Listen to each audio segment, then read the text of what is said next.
And I'll ask my first question to Mr. Sooraj Nair. Thank you for joining us. My pleasure.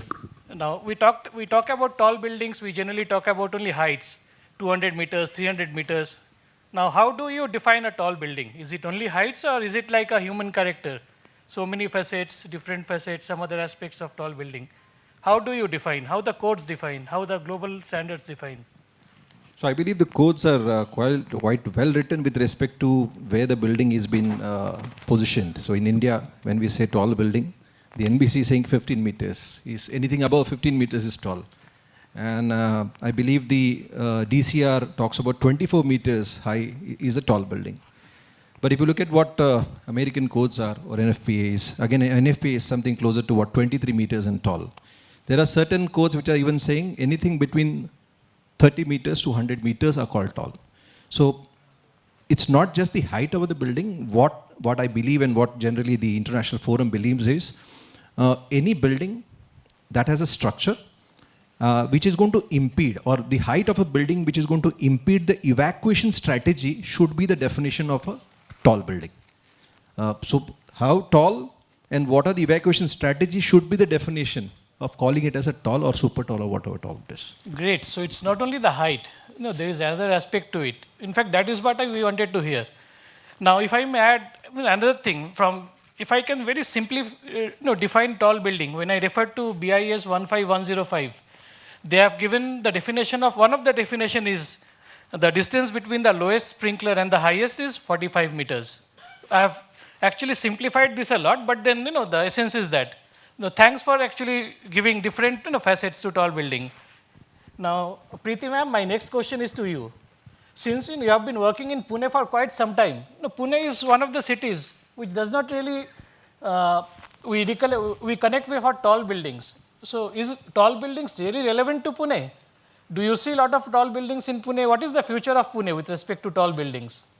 Okay, so as all of we know that Pune is becoming an hub for IT industry and education. So more and more people are migrating in Pune from different places. Definitely there is a horizontal space in Pune compared to Mumbai, but due to transport and accessibility of reaching over there, there is definitely some restrictions on horizontal expansion. So Pune has, tall buildings has lots of sense in terms of vertical growth for Pune. As we can see, central business places are developing because of vertical growth and horizontal expansion is not possible. So is the residential areas. We can see the Trump Tower example as a, even mentality of people living in posh areas has also increased. We can see the example of Kalyani Nagar's Trump Tower as in that case. Even we can see Magarpatta is developed as an IT hub, and so is the Amenora. Yeah. So maybe in a nutshell, yes, I mean Pune and tall buildings, it's here to stay. Yeah. And tomorrow we'll see a lot of tall buildings in Pune. Correct. So that's actually good for us. It's good for the industry. So what I would actually want to ask you, Sooraj, is what are some of the design and installation considerations from fire protection point of view that should be taken care of in such kind of buildings? So I think anything passive strategy is always defined when we are building a tall building, come what may, 15 meters and above. But the important aspect during construction of a tall building, post-construction and pre-construction is very critical, because during construction of a building itself, the building is having a lot of potential that it can develop into fire, because the way the materials have been transferred, the strategies around hot works around the building. So pre-construction, the firefighting measures have to be in place in terms of how to get that activated. And post-construction, very important is that whatever we're going to put as active fire measures, they should function for their intent, what they came in for. So like we providing about building detection system, fire alarm system, but there's so many false alarm that keeps on happening on a building. That false alarm can create panic in a building. So how to address a false alarm, to understand them, it's very critical. Evacuation strategy in a tall building, even after laying all these aspects, are very, very critical, whether it's a phased evacuation or whether it's a total building evacuation based on the building height. Smoke control, Darka Sahab also spoke about in the aspects of smoke control. Testing all these are very critical, getting the smoke machines or all those fans being tested for every 3 months or 6 months, figuring that they should work. Integrity of the fire alarm panel, because the fire alarm panel, which is supposed to sit in your fire command center and where the fire personnel are supposed to direct the actions around it, if that doesn't survive the building fire, then it's going to be a catastrophic disaster that's in making. And the networking connectivity between the fire emergency panel and the various talkback that's happening between them. These networking connectivity also has to survive. So I heard Narendra Saab talking about the cables and all. We don't put money on those lines. It's very important that we put those money on these kind of surviving cables and information that needs to pass through. I think these are critical aspects post-building and also pre-occupation of the building. Thanks a lot. In fact, very interesting personally for me, because whenever we thought about design and installation, we always think about post construction. We talk about a fire protection system, extinguishers, fire. Can you briefly talk about what exactly is that pre-occupation? What is that? Is it site management? What is it? So practically pre-occupation is all about being site management, how the hot works in the building is happening. The HSC aspects within the building, it's also very critical because it's not just the fire but also the safety aspect around how the work has been done that can lead to accidents which can be spilled over. So very critically, it's all about the logistics of how these movements have to happen. Like you said, an external staircase has been created for access across. So these, mostly we can say on a pre-occupied building, it's more about the, you can say, not a very physically strong firefighting system, okay, but more on the evacuation aspects around it and the HSC being the safety aspects being taken care during pre. Okay. So one thing that actually rang music in my ear is hot work, what you told me. Why? Because I represent BlazeMaster. So, BlazeMaster, one of the products which eliminates hot work in welding, because you don't need to weld BlazeMaster pipes. So, do you think such kind of modern product will be of help in pre-occupation of the building in making the construction activity more safer? If I can reduce or eliminate the hot work, so instead of welding, if I have a product which can be joined without hot work, is it something good for these tall buildings? Is it something good for the industry? Preferably if it complies to all the codes. That's very important that all the codes have to be working through. If the codes have been is mandated code and the required sections have been matched by any kind of piping material, then definitely it should be explored. You have worked in number of tall buildings, as you just introduced in the first question that I asked you.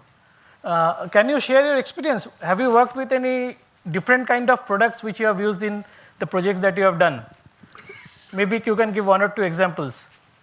Yes. So generally we recommend grooved fittings to just speeden up the work of tall buildings, which will reduce also welding part and just it will push to speed activities for tall buildings. As a consultant in KPM, we also recommend for A-class buildings, for many projects, we recommend grooved fittings. We have also used that in Trump Tower and many projects of in Mumbai also and Middle East also we recommend. Then to just speed enough work, I will recommend this presentation made my explanation very easy because just to we have very common practice of using GI, but instead of that, if we go for CPVC pipes, then many advantages are there, like corrosion is not there. Fittings like grooved fittings can be used with solvent joints. Even if we consider hydraulics, then C factor for CPVC pipe is 150 and for GI that is 120. So efficiency of whole system increases by around 25%. So we can recommend these 2 solutions with respect to firefighting. And other to speeden up work for tall building are like, if you consider civil part, then there are many options like Maivan construction is there, pod toilets are there, which we have used in Panchsheel also for Wagholi projects, high towers. Good transportation, vertical transportation is also one option. So these are the recommendations. Great. In fact, very reassuring to hear that in case there are more tall buildings in India, there are products and they will be much more safer than the stupa that I just told you about. And I'm sure some of you must have Googled by now to check whether that is a true story or not. And I know the answer. It's actually a true story. Yeah, I just one point missed that we used in Panchil Marriott Suites BlazeMaster's material of CPVC. Okay, thanks a Yeah. lot. In fact, BlazeMaster has been approved across many of the jurisdictions, and I do hope that we'll be getting more support from such an august congregation like you. Now, my next question is to you, Mr. Sooraj. I mean, if you had the opportunity to give advice to Ravana's or the Mahabharata's chief engineer who made the Lakshagraha or Ravana's palace, what would be your advice? How could they have done the building in such a way that it was fire safe? It's a tough question, isn't it? I mean, we have all the eminent panelists and the best of the best in the industry sitting here. I think it's a very difficult question, isn't it, sir, to anybody? Oh, sorry. Yeah. So I mean, use BlazeMaster if that being the case, if you want to endorse that way. Probably, then use BlazeMaster, you can call it. But I think just follow the code. Honestly, follow the right set of code, get all the experience across. And I heard Darkar Saab saying that about, doing simulations on a building, right, sir? Simulations are something which should be practiced on all buildings, which really makes a clarity whether that kind of building, when exposed to various aspects of possible fire, what could be outcome of that. And considering that and then going to the various codes that we have in terms of what fire zone are we looking at, what type of construction are we looking at, if that can be amalgamated into a thought process and considering the CFDs that we have in the industry now, I think we will definitely will not have any Lanka fires that can happen here. Definitely. And in fact, what I would also advise is any fire protection system that you do it diligently. Do not cut corners. Whether BlazeMaster, whether a sprinkler, whether a spray system, whether extinguishers, please do it diligently because fire is something, it's not a child's play. We are actually, I am at the very end of my 15 minutes. I told you so many stories, so maybe last one for the lady of the panel. Now, can you give 2-3 pro tips? What can be done to make Pune tall buildings fire safe in future? Okay, so I will just recommend, as since long we are using prescriptive methods, like we are using codes, hydraulic calculations, even IS 15105 also recommends hydraulic calculations. We go with that traditionally, but with that we also should learn to use performance-based fire designing with that. So that will be my recommendation. Great. So you're talking about a balance between hydraulic calculation as well as performance based. Yeah, typical systems we are using traditionally and somewhat so that performance will make based. The design of the building very foolproof and safe. Yes. So I think that will be all from me. Thank you so much, Mr. Sooraj. Thank you so much. Thank you so much, Preeti ma'am. Thank you. You have Thank you been so a wonderful much. host, guest, and thank you, crowd. Thank you, Pune.